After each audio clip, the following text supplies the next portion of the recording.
Crane के boom में पुली क्यों लगाई जाती है और वायर रोप को क्षमता के अनुसार कैसे घुमाया जाता है। रीविंग सिस्टम, वीडियो के लास्ट तक बने रहे पूरी जानकारी। दोस्तों, आपका स्वागत है क्रेन लवर्स 21 में। आज के इस वीडियो में हम जानेंगे कि क्रेन के बूम में पुली क्यों लगाई जाती है और वायर रोप को क्षमता के अनुसार कैसे सही तरीके से घुमाया जाता है। यानी रीविंग सिस्टम क्या होता है, क्रेन के बूम में पुली क्यों लगाई जाती है। क्रेन का बूम एक बहुत ही अहम हिस्सा होता है जो लोड को उठाने और सही दिशा में ले जाने का काम करता है। बूम में पुलिस लगाने के कई फायदे होते हैं। वजन उठाने की ताकत बढ़ाने के लिए पुलियों के द्वारा वायर रोप को कई बार लूप में गुजारने से मशीन की लिफ्टिंग क्षमता बढ़ जाती है, यानी कम ताकत लगाकर भारी सामान उठाना आसान हो जाता है। लोड को संतुलित और नियंत्रित करने के लिए पुलियां लोड पर पड़ने वाले दबाव को संतुलित करती हैं, जिससे लोड स्थिर रहता है और सही दिशा में जाता है।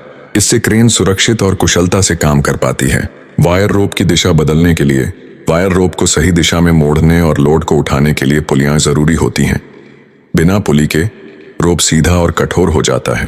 क्रेन की स्थिरता बढ़ाने के लिए सही तरीके से लगाई गई पुलियां क्रेन के संतुलन को बनाए रखती हैं और झटकों को कम करती हैं। रीविंग सिस्टम क्या है? रीविंग सिस्टम का मतलब होता है वायर रोप को पुलियों से गुजारने का तरीका, जिससे क्रेन की लोड उठाने की क्षमता बढ़े और लोड सुरक्षित रहे।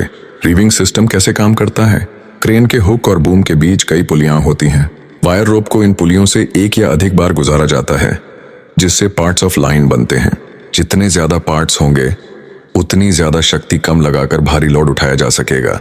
जैसे 1 पार्ट रीविंग यूरोपियन तार, 2 पार्ट रीविंग का 2 तारों का लूप, 4 पार्ट रीविंग का 4 तारों का लूप आदि।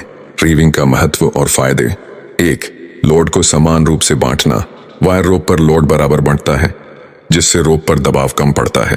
2. मशीन की सुरक्षा। सही रीविंग न होने पर रोप टूट सकता है, जिससे भारी हादसा हो सकता है। सही रीविंग से मशीन और ऑपरेटर दोनों सुरक्षित रहते हैं। 3. वायर रोप की लाइफ बढ़ाना। सही रीविंग से वायर रोप पर कम दबाव पड़ता है, जिससे उसकी उम्र लंबी होती है। 4. क्रेन की क्षमता बढ़ाना। ज्यादा पार्ट्स वाली रीविंग से क्रेन ज्यादा वजन उठा सकता है। वायर रोप को कैसे घुमाया जाता है? वायर रोप को सबसे पहले क्रेन के ड्राइविंग ड्रम पर अच्छी तरह से मढ़ा जाता है। फिर इसे पुलियों के बीच इस तरह से गुजारा जाता है कि रोप पर लोड समान रूप से आए। हर भाग को सही दिशा और टेंशन में रखा जाता है ताकि रोप घिसे नहीं और न फटे। पुली क्रेन की लोड उठाने की ताकत बढ़ाने और वायर रोप को सही दिशा में मार्गदर्शन देने के लिए लगाई जाती है। रीविंग सिस्टम के जरिए वायर रोप को सही तरीके से गुजारकर क्रेन की क्षमता, सुरक्षा और स्थिरता सुनिश्चित की जाती है। दोस्तों, अगर आपको